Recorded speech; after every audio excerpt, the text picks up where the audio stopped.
yamde jeenayi woni to New York to États-Unis yamde 14 wonta to Tchad ɗum ɗo en RFI fulfulde yamde 13 hewtiɗo.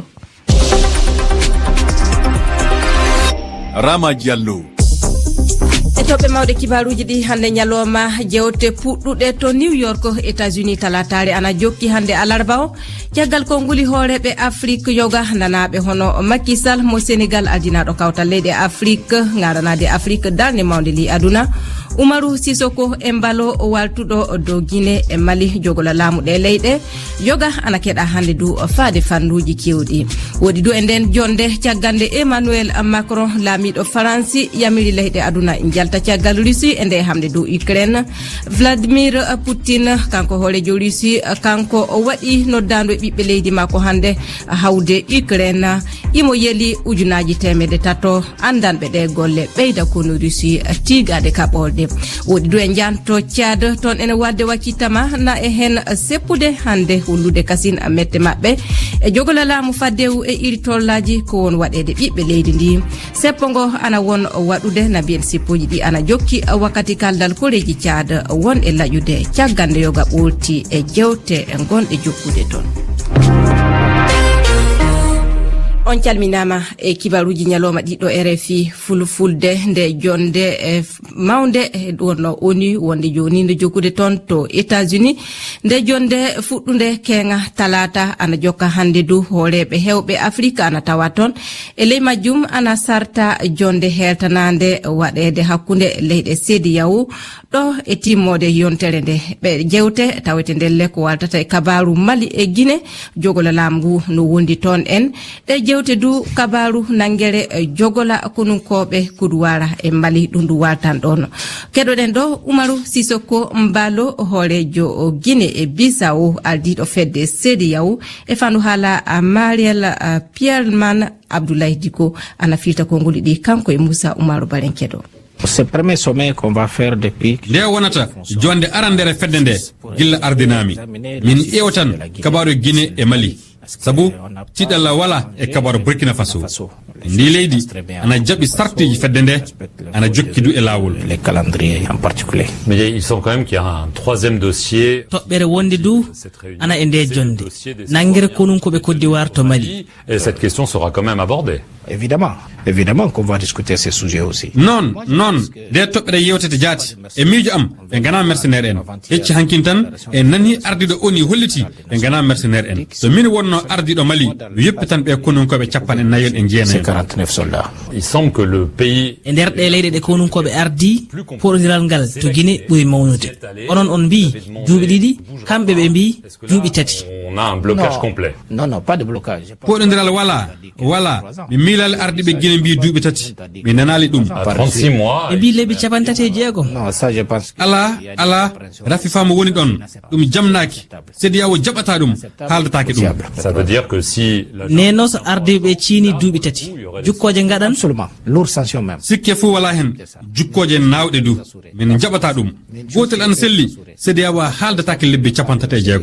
Les 36 mois. Umaru Sisoko Embalo hoorejo Guinée Bissau ardiɗo fedde CEDEAO Abdoulaye Diko e Moussa Oumarou Bari en nantini konnguli ɗi woɗi to leydi Guinée toon en laamiɗo leydi o kanko imo heeɗa to Bamako o leydi Mali hannden kibaruji kewɗi galti e ngal jahangal Mamadi Doumbouya tawdete Assimi Goïta yita mawri leydi ndi wakkati ɓe hewtuno on dimaku maɓɓe kibaruji yoga andini ko laamiɗo ana heeɗa e ngal garangal tawtude Assimi Goïta e ngarade on ɗon en yofude konunkoɓe Côte d'Ivoire ɓe ɓen jogi e juuɗe muɓɓen gilla lewru jeɗɗa ɓurdu faltindu woɗi du e ley kibaruji ɗi to Niger toon en e haɓugol e kuliyan kaku Niger heeɓi gollitiɗi kessi fode Amérique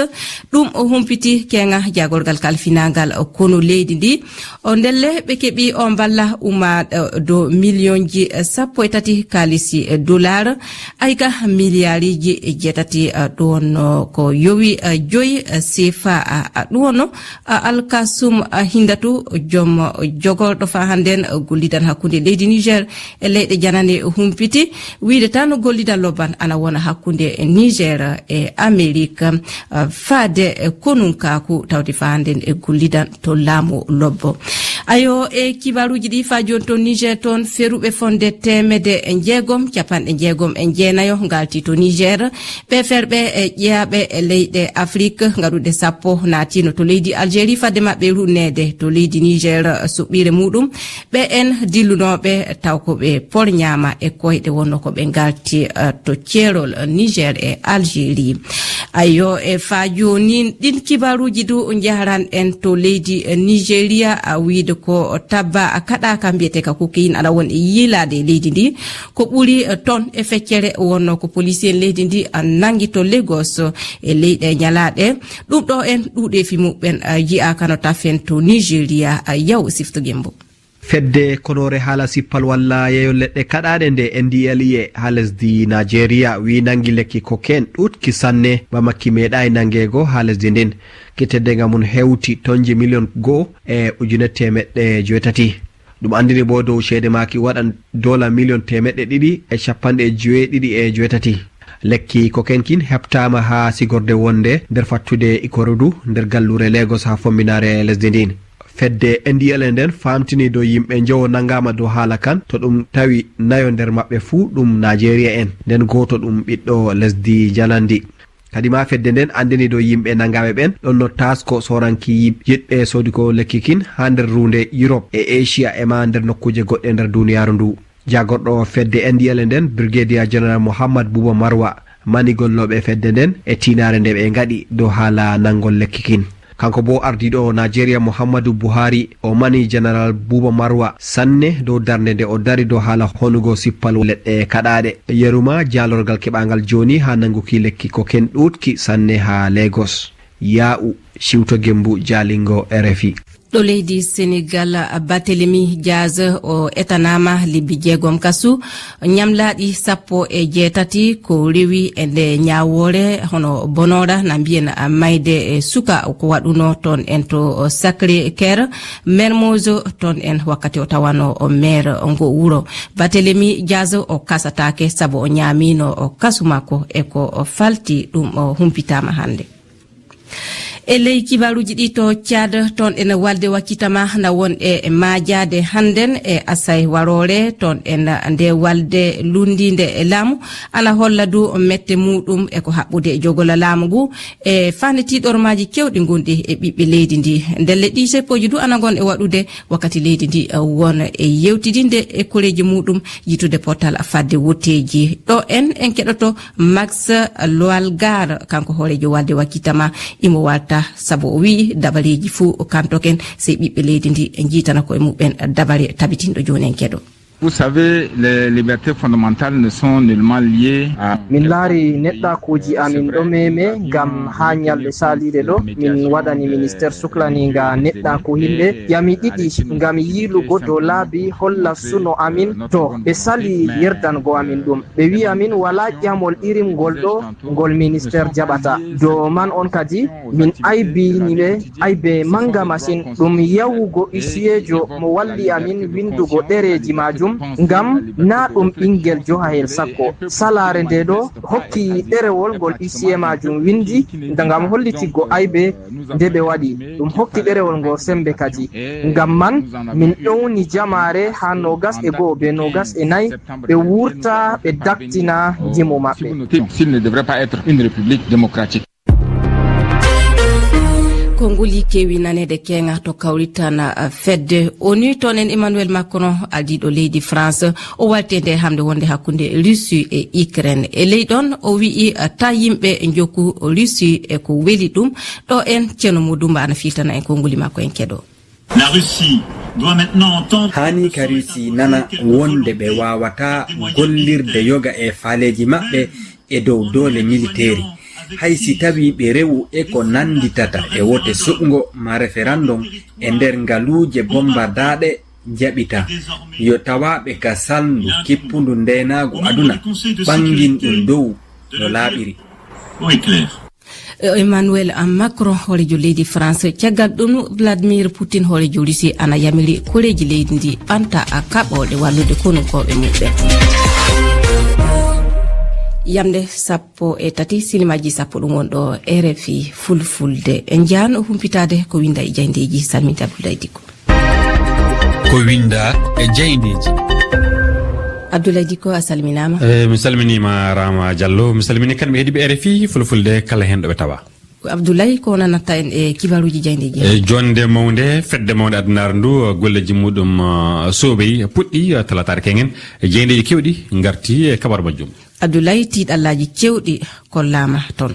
Noon ɗo Afrique e Europe sefiɓe ɓe fof kolliti caɗele hakkunde Ukraine e Russie ɗen caɗele jewtama toon sanne sabu de ngo haɓo torraji muɗum kuuɓi addunaare ndu fof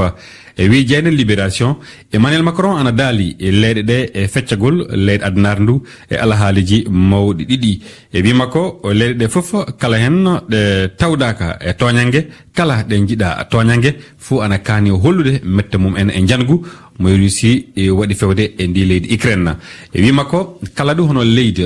deƴƴinindi ana laati walli fay so tawi anda hippagol Ukraine walli e fay so tawi anda toñangue nenno e wi Emmanuel Macron e kulle ɗiɗi tan goodi jam e bone na mbiyanna jam e haɓo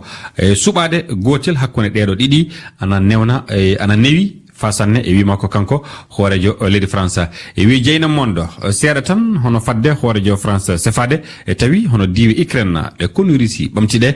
kolliti gaɗan suɓogoji iwde nogay e tati ndu lewru yottade nogay e jeɗɗi mayru immade e ɗi suɓogoji yo tewtude hono miijo ɓiɓɓe diwe ɗe so tawi ana jiiɗi hono jeeyede e leydi Russie e wi jeyne nde e nde yamirore metti fasanne e leyɗe kewɗe tubakuɓe dentude so kolli mette mum en. Abdoulaye Afrique ko tewtoyi to oni ley o saɗa e ngalla woni ko lamdi jeynde e wakkati sera e wi nde jeynde so ni tawi hono ndeɗo jonde oni silminino yoga e yimɓe udnaji na millions egguɓe gure mum en joppi gure ɗe joppi galleji mum en e jawdi mum en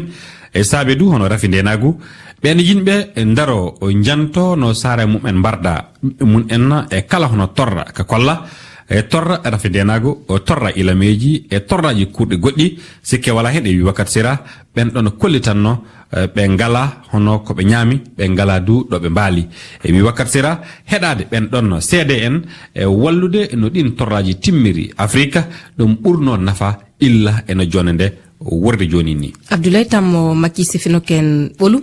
e ngal du woni ko lamdi kasen jeynde wonde to Burkina Faso ɗum woni jeynde e les pays e winde jeynde hooreɓe e leyɗe kewɗe Afrique tawama e ngal kawrital e hono yottinde e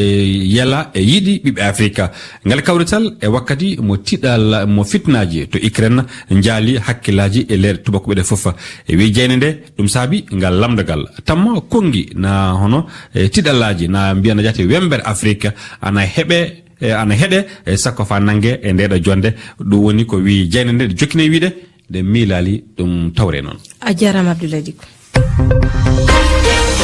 RFI Ségou e dow 93 toɓɓere jeego. RFI Sikasso e dow 95.